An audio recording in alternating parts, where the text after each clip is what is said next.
Hi అందరికీ welcome to Surya kitchen. నేను మీ సూర్య. ఈరోజు నేను బచ్చల కూర పులుసు ఎలా చేయాలో చూపిస్తున్నాను. చూసి ట్రై చేయండి. పప్పు వేసుకుని వండుకొని తిని బోర్ కొట్టింది అంటారా? ఈ రకంగా ట్రై చేయండి, చాలా బాగుంటుందండో. ముందుగా కుక్కర్ తీసుకుని దాంట్లో 3 పచ్చిమిర్చి కట్ చేసి వేసుకున్న తర్వాత ఒక ఉల్లిపాయ, అంటే చిన్నదైతే 2, పెద్దవైతే 1 సరిపోతుంది. సన్నగా కట్ చేసుకుని ఇలా వేసుకున్న తర్వాత 3 టమాటాలు సన్నగా కట్ చేసుకుని ఇలా వేసుకోవాలి. 3 కట్టల బచ్చల కూర, ఇది కూడా సన్నగా కట్ చేసుకుని వేసుకోండి. ఇలా వేసుకున్న తర్వాత దీంట్లోనే కొద్దిగా పసుపు, ఒక 2 స్పూన్లు కారం. మీ కారం ఎక్కువగా తినరు అనుకుంటే 1 స్పూనే వేసుకోండి, ఎందుకంటే ఆల్రెడీ మనం 3 పచ్చిమిర్చి వేసాం కదా. ఇలా వేసుకున్న తర్వాత దీంట్లోనే కొద్దిగా చింతపండు, మనం ఆల్రెడీ 3 టమాటాలు వేసాం కాబట్టి కొంచెం చింతపండు సరిపోతుంది.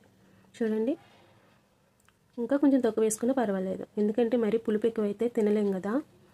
ఇది మనకి రోటీలో అయినా బాగానే ఉంటుంది, రైస్లో కన్నా బాగానే ఉంటుంది. ట్రై చేసి చూడండి. దీంట్లో తర్వాత గ్లాస్ వాటర్ వేసుకోవాలి. ఇలా వేసుకొని ఒక్కసారి కలుపుకొని మూత పెట్టుకొని 3 విజిల్స్ రానిద్దాం. 3 విజిల్స్ సరిపోతాయిలేండి, ఓన్లీ ఆకుకూరే కదా, అంటే ఆకుకూర టమాటా. మనం పప్పు వేసి ఉంటే ఒక 4 విజిల్స్ తెచ్చుకోవాలి, మనం పప్పు వేయలేదు కదా. 3 విజిల్స్ తెచ్చుకున్నాక దీన్ని మూత తీసి మన ఇంట్లో పప్పు గుత్తి ఉంటుంది కదండి, దాంతో మెత్తగా మెతుపుకోవాలి.